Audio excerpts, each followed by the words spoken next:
৬০ বর্গমাইলের বন্দরনগরী চট্টগ্রামে ৬০ লাখ মানুষের বাস।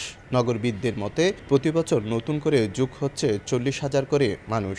এমন বাস্তবতায় আবাসন সংকট নিরসনে নগরীর অক্সিজেন এলাকায় ৪১৮.৭৩ একর জায়গার উপর ৩,০০০ প্লট নির্মাণের পরিকল্পনা নিয়েছিল সিডিএ। কিন্তু ভূমির মূল্য ৩ গুণ হওয়ায় থমকে যায় প্রকল্পটি। তবে এখন ৩ গুণ দাম দিয়েই প্রকল্পটি বাস্তবায়ন করার কথা বলছে সিডিএ। জমির মালিকদেরকে না ঠকিয়ে আমরা ৩ গুণ দেওয়ার জন্য সিদ্ধান্ত নিয়ে ফেলেছি।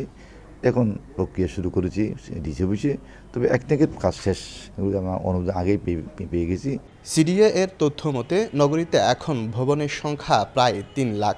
সপ্তাহে ২০০-র বেশি প্ল্যান অনুমোদন হচ্ছে নতুন করে। তাই নগর ছাড়িয়ে নতুন করে উপশহরগুলোতে আবাসন প্রকল্প করার পরামর্শ এই নগরবিদদের।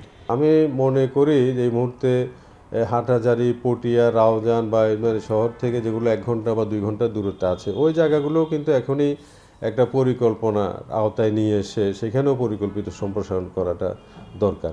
এদিকে ফসলি জমি দখল না করে উঁচু ভবন ও প্লটের পরিবর্তে ফ্ল্যাট বরাদ্দের অভিমত এই নগরবিদের। শহরের এলাকা বাড়তে থাকবে, ধানি জমিগুলি সব খাওয়া হয়ে যাবে।